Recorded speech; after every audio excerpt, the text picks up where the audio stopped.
Hey, thanks for being a part of the conversation. This is Play It Forward. Real people, real stories. The struggle to play it forward. Episode number 606 is with actor Jason Isaacs from the movie Archie. Good morning. Hello and good morning. Oh, look at your still. Jesus. What is that dream catcher you got? Oh, my God. Very few people understand that. Yeah. Fantastic. You can switch your camera on if you want to say hello, but I know it's an audio interview, so you don't have to. Yeah, but look at how official you look with that microphone right there in front of you. Well, look at me. I know. It looks like I'm presenting a show and you're on it. Yeah. I got to ask you, from one voiceover actor to another, how did you master the voice of Cary Grant?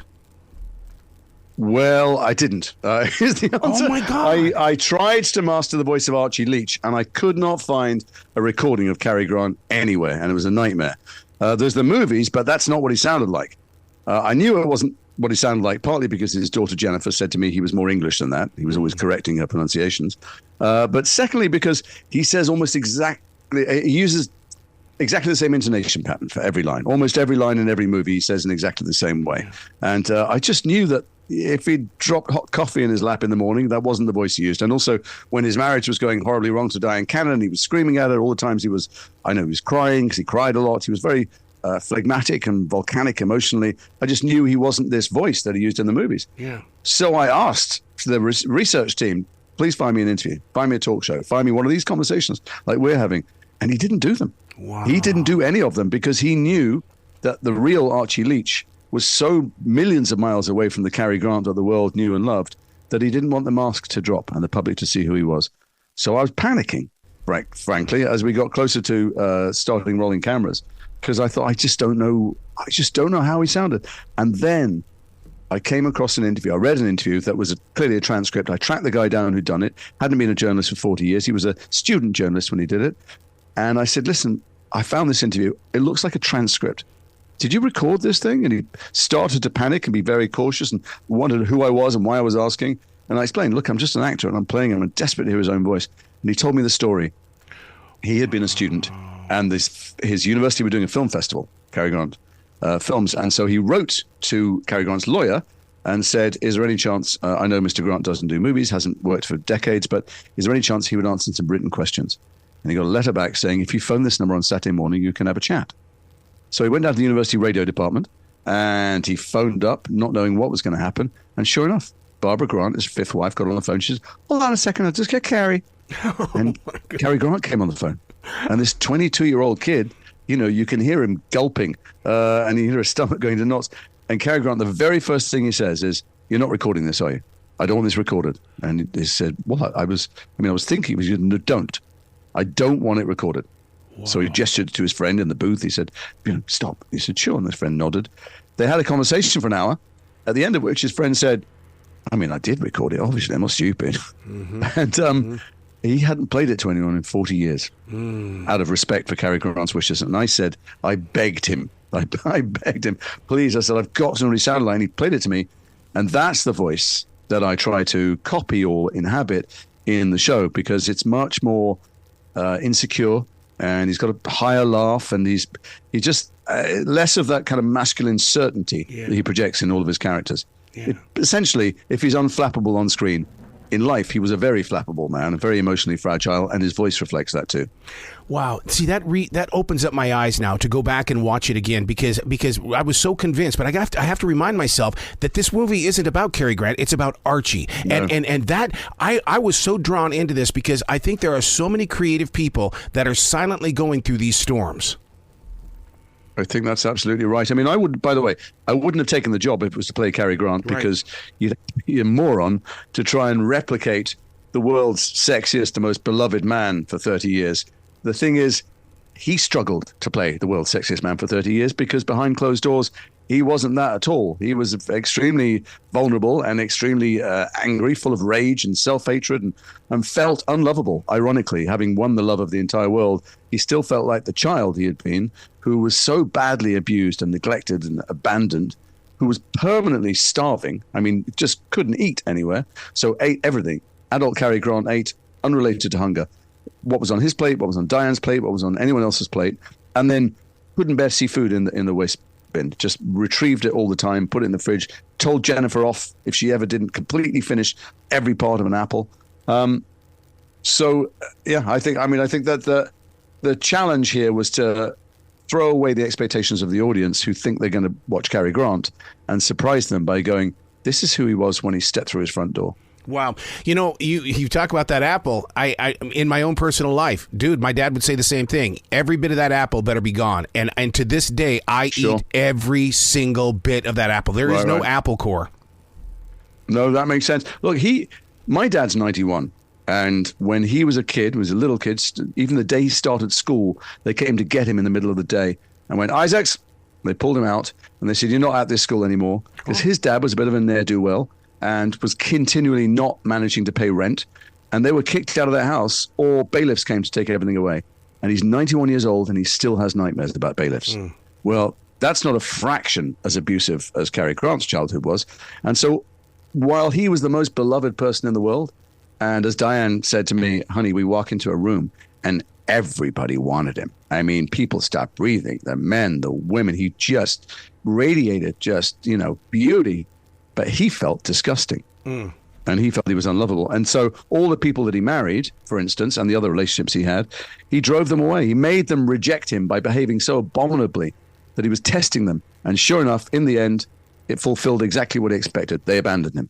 He was a very troubled man. Listeners need to understand this is on Britbox, and I've invested in Britbox about a year ago, and it's really the greatest thing because I get British actors, I get British storylines, and so this is something, Archie is something that they need to put onto their plate to do this weekend. No, I mean, I hope. By the way, if I make it sound depressing, when I took the job, thinking, okay, I can play Archie Leach, I can't play Cary Grant, that's fine, I'll play him. But where is this going to go? And I read the scripts, and the point of connection with me is that in the end, I think what saved him, what began to help him heal, was that he had a kid, and he started to love this child in an uncomplicated way. And he didn't expect love back from her, and he didn't force her to leave him, and he didn't bully her and manipulate her. He just wondered at this child who just loved him absolutely, like children do. And it was in the act of giving love that he started to find himself, because he'd been seeking love his whole life. And for me, that was the kind of the redemptive arc of it that made it a story worth telling.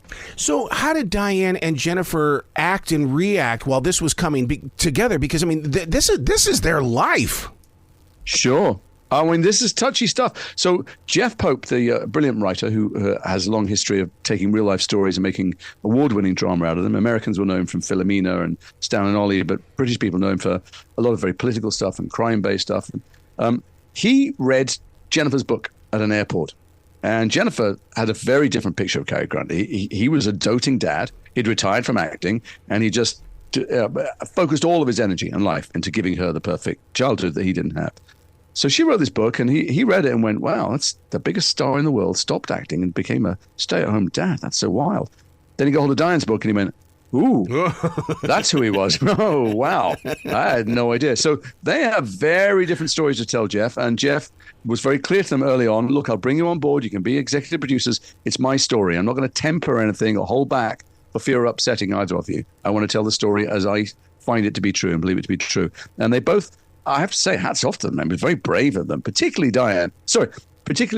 Jennifer, to watch her dad, who she really didn't see anything negative about, portrayed with so many faults and such a kind of cracked mold. But she's an artist, and she wanted to tell the full story of the full man. Dyan, on the other hand, you're right. We are reliving some of the most painful moments of her life. And when I was talking to her, and she was incredibly candid with me. I mean, I asked her the most personal questions you could ever ask anybody. I'm sure you can imagine. I kept on apologizing. She'd chronicle for me what she had to put up with. There's this young girl married to a 61-year-old global icon, and realizing she'd married a monster who changed the way she looked, the way she talked, the way she moved, stopped her working, locked her in the bedroom. I mean, a bunch of stuff that really stifled the life out of her. And who could she tell? Who was going to believe her at the time? So I just kept on. I pictured my own child. I've got 2 daughters. I just kept on apologizing to this 86-year-old lady for what happened to her when she was 26 and 27. And she had to access again the stuff that she's a hell of a lot of work to get over. She said, "I've done so much healing, honey. I am not angry anymore." Well, I made her angry because I made her relive those things for me. So it was complicated for both of them. And I think for Dyan, at least, it's given us some closure. She spent decades and decades thinking about him, talking about him, writing about him. And now she can put that behind her at 86 and go, it's definitively told that story and I can move on. For Jennifer, I don't know. I just admire her guts for opening this up in public. Congratulations on this. I'm just moved by this, and I think that all people will be moved by this, especially creative people, because like I said, there are silent people that are in this world right now that struggle with their own inner monsters. You're right. It's really interesting for creative people, but there's something else as well which makes it relevant, because I did wonder about why we're resurrecting this dead movie star to tell his private life story. It's not like the world knows who it is, or most viewers will know. And it's because there's so many people we worship today and come through our phones and laptops and screens, and here we are meant to feel less than. You know, they have giant social media followings. We can actually, we can put a number to how popular they are. We don't just feel they're more popular. We can actually assign a number to it. And they curate their lives. We all do it. Everybody curates the public version of themselves, and we all look at each other's, our friends, or all these global icons, because fame has replaced religion. And we look at them and we feel it's easy to feel less than them. And so it's a reminder, a very vivid, dramatic reminder watching this show that, first of all, no one's life is what it seems on the outside. Your friends, your neighbors, or the Kardashians, or anybody else is what it seems like. And mostly we should look to ourselves. And if your inner voice, because Cary Grant's inner voice was really horrendous and screaming most of the time, if your inner voice is really at odds with your outer voice and you're nothing like what you project to the world, you should work on that and do something about it, because it will only cause you grief and the people around you grief. That for me, that was the reason to tell this story, because otherwise it's just pulling the layers of onions back on a dead movie star. See, you bring up a very interesting point, because on iHeartRadio, I've been talking a lot about, what creates the grumpy old man syndrome, because I'm a true believer that it doesn't happen at a certain age, that it takes an entire life to get to that moment. And see, that's why I want to study even deeper into Archie, because I want to know. And because once you know, then you teach people. And when you bump into it, then you're able to say, hey, look, here's something that we can do. And it's going to be far greater than just meditating. Sure. Well, I mean, there's all kinds of spiritual lessons. By the way, he was a huge spiritual seeker. Really? He had such trouble. He was a very bright man. He knew he was trouble. He knew that he pushed people away. He knew that he was crazy about money. He was, today we'd label him with a bunch of acronyms, and we'd be right to. He'd be OCD. He'd be ADHD. He'd definitely be PTSD. Yeah. And he'd probably have joined a 12-step group as well, because he drank until his liver nearly exploded. So he'd probably be AA as well. But anyway, he knew that he had a bunch of stuff he needed to deal with. And he tried everything. He took LSD hundreds of times with a doctor. He wasn't a hippie. He hated the hippies. He was born in 1904. He married a young girl who was, part of that progressive movement. And then he tried to turn her into a Victorian woman. But he took acid because he thought it would help him with his nightmares and with these flashbacks he had all the time to his childhood. And at the time, he was a real evangelist, wrote about it all the time. Then later in life, he went, I don't know what I was doing. I was an idiot. But he was a seeker for any kind of peace, and he didn't get there because you just got to be lucky enough and open-minded and willing enough to change. I think I've certainly seen this. If you're one of the biggest stars in the world and everybody says and treats you like you're actually divine, it's harder to find the courage to change, because you just get so validated at every turn. Everybody, no one's criticizing you. No one ever says no to you about anything. So maybe you think salvation lies in just controlling the world. Yeah. And he became this insane control freak. I'm not a psychologist, but what the hell? I'm an actor, so I have to play pop psychologist for my characters.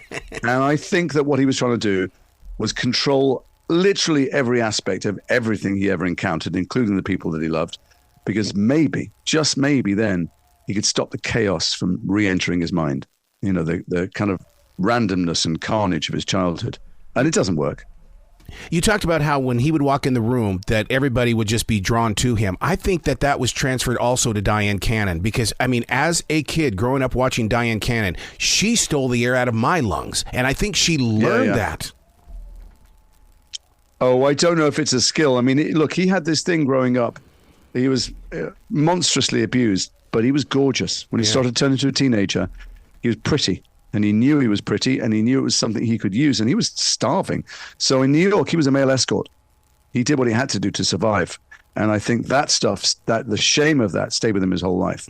I don't know when he first got to Hollywood. It may well be that some of that same thing he had going for him, he continued for a while, because if everybody wants to sleep with you, that's something you can give them to make them like you and to get a roof over your head. Right. So, yeah, I don't know that you can teach that. I don't know if Dyan could pick that up. I think Dyan he was drawn to it. The guy was watching television and saw an actress in black and white TV in an episode of the show and went, her, that's what I need in my life. And because he was Cary Grant, he could call the agent, set up a meeting. And by the way, she rejected him. She went, that's creepy. This is a guy older than my dad. I'm not interested. He phoned her every day for 8 months. Wow. He was not the Cary Grant on screen. This was an obsessive man who, when he wanted someone, he harassed them and stalked them, like he did with Sophia Loren, until she finally went, I'll get a restraining order on you if you don't stop. Wow. So, yeah, he took a long time to woo her, and she was successful. She had her own house, and she had a career going on, and she just couldn't quite believe that this man, who she'd grown up with, seeing as the biggest star in the world, had any interest in her. But like you say, she dazzled too. That's why he was dazzled by her. And then he got her, and he actually at some point, he said to her agent, who said, you have to let her work. You have to let her out there. You have to allow her to do the things she's good at. He said, she's not leaving this house until I've broken her like a pony. Oh, wow. So, oh, wow. Yeah, he was a man of a different era, but his own worst enemy, because he loved her. Mm-hmm. He loved her, and in the end, the marriage broke down, his fourth marriage, and every time a marriage broke down, he took to his bed or he took to drink or something. It wasn't like he was indifferent to these things. He just, he couldn't control himself. I don't know how you're going to shake this story, because you embrace Cary's pain in a real way to where we believe it. And I don't know how you're going to be able to say, okay, that was just an acting role that I did. I don't think you can. You put yourself into it. It was a year ago. I've done 3 films since then and a television series. So I hope I did drop it, because otherwise those films are going to be rubbish. I don't take things home with it's a weird thing, acting. Sometimes people think it's about learning lines. People don't, learning the things you say. It's not. It's about feeling the things you feel and all the things you don't say. And as much as you possibly can, tricking your imagination into thinking that you are that person, meaning you have all their thoughts and you have all their needs. But for me, I inhabit it as completely as I can when the camera is rolling, like kids do when they're playing in the backyard. Yep. And then when they say cut, I start making stupid jokes and I want to play table tennis. And it's not because I don't care and it's a surface thing. It's because if you keep yourself completely free and childlike, not childish, although my wife might argue with you, but certainly childlike, you can let it flow through you. And then you let it flow out of you, and then you're just back to yourself again. Okay, let's talk about that. When you say childlike, because I'm 61, but I tell people, but I'm still 16. I totally believe in what you just said. Sure. I mean, that's sometimes when people visit sets, you'll see the actors, and I know crews definitely feel this, the people who work on the crew, see the actors messing around, and you think that's so irresponsible. They're born a bunch of children there. They're not, we're losing the light, or the location is expensive, or whatever it is, and you think, why are those actors clowning around? And it's precisely to keep ourselves childlike. That's it. To keep the emotions close to the surface, to shed any of the tension that might make you not be able to be free to let something flow through you in the scene. And young actors don't do it. I've worked with a bunch of young actors who have prepared their performance so brilliantly at home and in front of the bathroom mirror that they start doing it when the camera rolls. You could spontaneously combust. You could drop your pants. You could do anything at all. They're not going to blink. They're not going to vary one jot from what they've already planned to do. And for me, that's dead time on screen. They're not really engaged with human beings at all. And the older I get, and the actors that I admire, I see them do this too, the more I don't plan anything. I have no idea. Whether the script says you're going to cry or shout, or whatever, I just ignore it completely. I know what's going to, I know where we've come from, and I know we need to get to, and I have no idea how we're going to get there. And I just stay loose, and it's like an improvised dance. Yep. And so the woman who plays Dyan Cannon, this Laura Aikman, who's a phenomenal actress, who I think doesn't get as much credit as she deserves because she looks a bit like Dyan, and as if somehow made it easier to be Dyan, but it didn't. She's a tremendous actress, but she is so nimble and present that we just, zigged and zagged together, and the director and Jeff, the writer, just let us go, and whatever any of us had planned for the scenes, they often came out completely differently. And because life is like that. Yeah. You can plan how an argument with your wife is going to go, or a day out with your best friend, and you just don't know what's going to happen. That's and And that you need great partners to do that. And you need them to be smart enough not to go, oh, this is the bit where I get angry. No, this is the bit where I cry. And just see what happens. Man, I could talk with you all day, Jason. My God, please come back to this show anytime in the future. Thank you, Era. Be brilliant, okay? I'll try.